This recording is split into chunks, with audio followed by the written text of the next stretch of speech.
एक गांव में कंजूस लाल नाम का सेठ रहा करता था। वो अपनी कंजूसी के लिए पूरे गांव में मशहूर था और उसकी इसी कंजूसी की वजह से उसकी पत्नी चुलबुल और बेटा बबलू भी परेशान रहा करते थे। अरे चुलबुली, ये लाइट्स क्यों जली है? तुम्हारी तो आदत ही हो गई है फालतू में बिजली खर्च करने की। रात होने वाली है, अंधेरा हो रहा है, इसलिए जलाई है। अब क्या अंधेरे में बैठना है जो लाइट भी ना जलाऊं?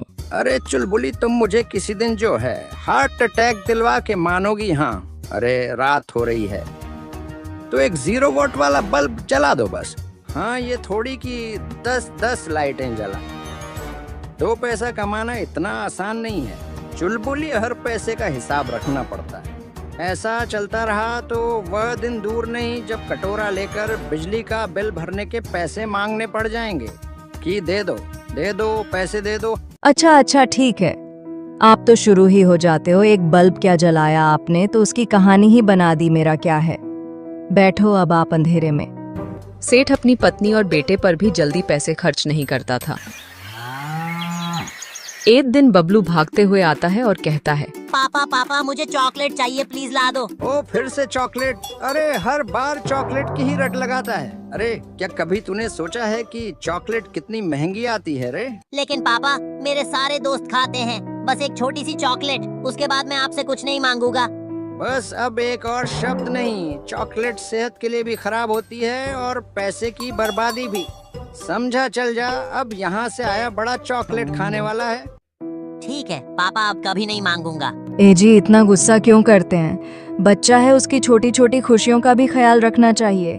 एक चॉकलेट ही तो मांग रहा था। खुशियों से पहले ये सोचना चाहिए कि पैसे कैसे बचाए जाए। अब कोई चॉकलेट नहीं, बस एक एक करके ही बच्चे बिगड़ जाते हैं। बबलू उदास होकर वहां से चला जाता है। कुछ साल ऐसे ही गुजर जाते हैं और जैसे जैसे बबलू बड़ा होता है तो उसे क्रिकेट का भी शौक हो जाता है और वह एक दिन सेठ से कहता है, पापा मुझे क्रिकेट बैट चाहिए पापा। अरे तो खेलने कूदने में ही लगा रहता है, पढ़ाई पर ध्यान दे। पापा मैं बहुत अच्छा खेल सकता हूँ, चाहो तो सिर्फ एक बैट दिला दो, फिर देखना मैं क्रिकेटर बनकर दिखाऊंगा। अभी कुछ नहीं मिलेगा, बाद में देखते हैं। सेठ कंजूस लाल अगले दिन बाबा के पास जाता है जो उसकी हर समस्या का हल देते थे। बाबा, मेरा बेटा बैट की जिद कर रहा है, आप ही कोई उपाय बताएं कि उसे कैसे समझाऊं। अपने बेटे को एक लकड़ी और पत्थर दे दो और कहो कि पहले इनसे अभ्यास करें, जब अच्छे रन बना ले तब बैट मिलेगा।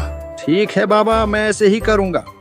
कुछ हजार दक्षिणा देते जाना, वरना बेटा लाखों का नुकसान कराएगा। ये एक लौटी जगह थी जहाँ सेठ कंजूसी नहीं कर पाता था क्योंकि उसे डर था कि बाबा ने श्राप दे दिया तो सत्यानाश हो जाएगा। सेठ कंजूस लाल घर वापस आता है और बबलू से कहता है, देख बेटा, ये लकड़ी और पत्थर ले और इनसे प्रैक्टिस कर, जब अच्छे रन बनाकर दिखाएगा तो बैट दिलाऊंगा।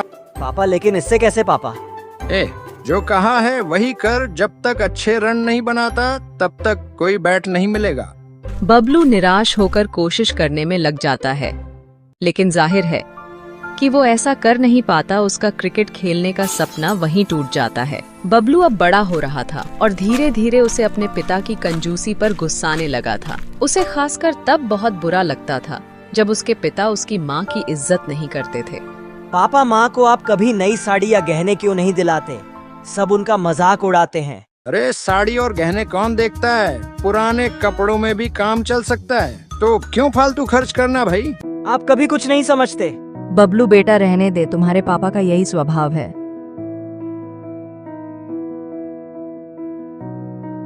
बबलू के 18वां जन्मदिन पर चुलबुली ने सेठ से दावत करने की जिद की। सेठ ने बड़ी मुश्किल से हामी भरी और वह भी बाबा से राय लेकर उसने दावत में पानी जैसी दाल और हवा जितनी पतली परियां बनवाई, और वह भी बहुत कम मात्रा में।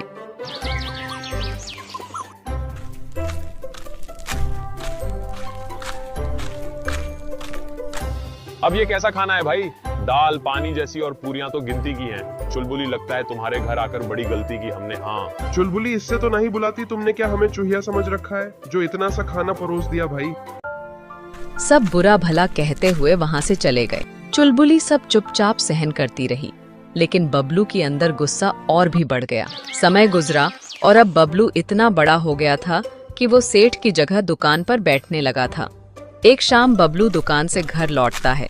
उसके साथ मुनीम भी आता है।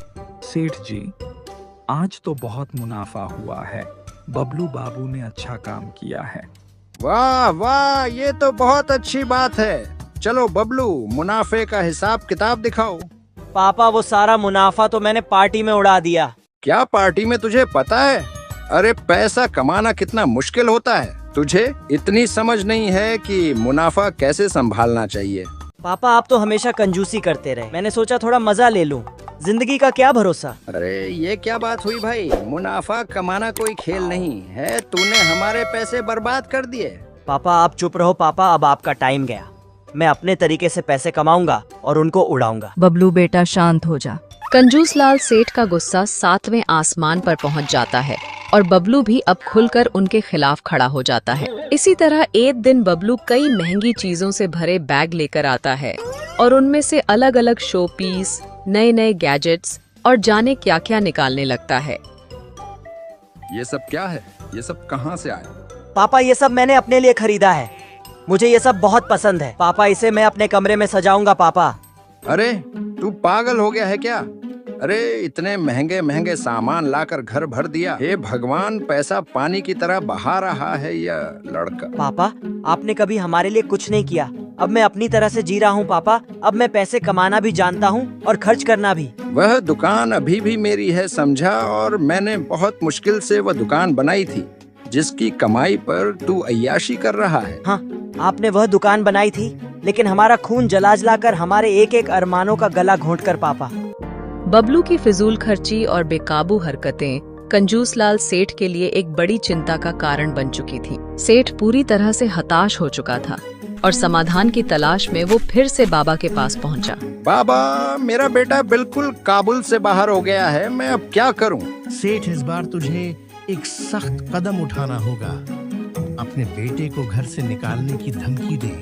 ठीक है बाबा। लेकिन यह उपाय करने से पहले तुझे एक सोने की अंगूठी मुझे दक्षिणा के तौर पर देनी होगी, तभी ये उपाय सफल होगा। सोने की अंगूठी? अबे चल निकल, हाँ फुर्सत में। सेठ, ये दक्षिणा है। अगर तूने अंगूठी नहीं दी तो न सिर्फ तेरा बेटा तुझे छोड़कर चला जाएगा, बल्कि वो तेरे घर और दुकान को भी बेच डालेगा। नहीं नहीं बाबा, ऐसा ना कहिए। मैं अभी एक अंगूठी लाकर देता हूँ, अभी लीजिए। कंजूस लाल सेठ बाबा की बातों से डरते हुए एक सोने की अंगूठी लाकर बाबा को दे देता है। इधर बबलू ने अपने 26वें जन्मदिन के मौके पर एक शानदार पार्टी रखी थी, जिसे देखकर सेठ का कलेजा मुंह को आ गया और वह सिर पकड़कर बैठ गया। बबलू, यह क्या तमाशा लगा रखा है? ने पैसे बर्बाद कर दिए इस फिजूल की पार्टी में।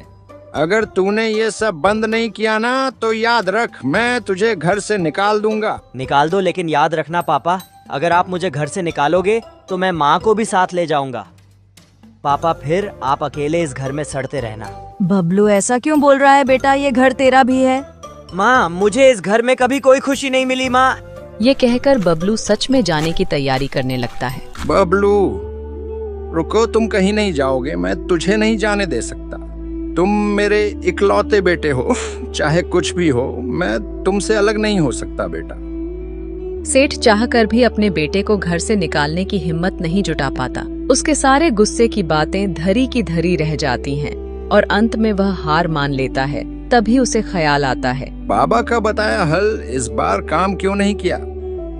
मैंने सब कुछ तो वैसे ही किया था जैसा उन्होंने कहा था, बल्कि मैंने उन्हें सोने की अंगूठी भी दी।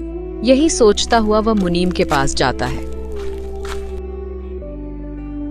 मुनीम जी, राजू को समझाइए, वह अपनी हरकतें क्यों नहीं बदल रहा। ऐसे तो सब लूट जाएगा। सेठ जी, पहले मैं आपके लिए काम करता था और आपके तरीके को कभी गलत नहीं कहा। अब मैं छोटे मालिक के लिए काम कर रहा हूँ, तो उन्हें भी कुछ नहीं कह सकता।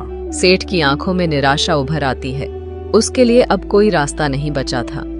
वो बहुत असहाय महसूस करता है।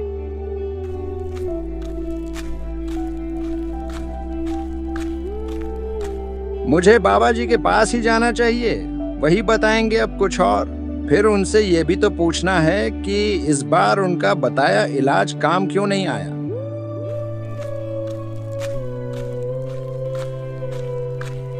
वो बाबा के पास पहुंचता है तो वहां भी कुछ नहीं होता है, ना उसका आश्रम और ना कुछ भी।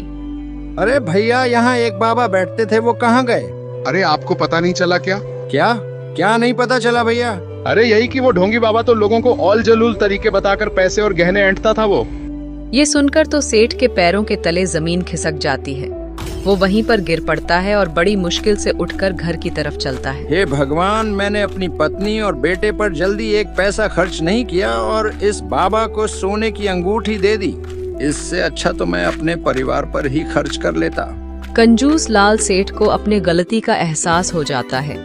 उसके बाद वह कभी भी कंजूसी नहीं करता था। वह अपने बेटे और अपने पत्नी के साथ खुशी खुशी जीवन व्यतीत करने लगते।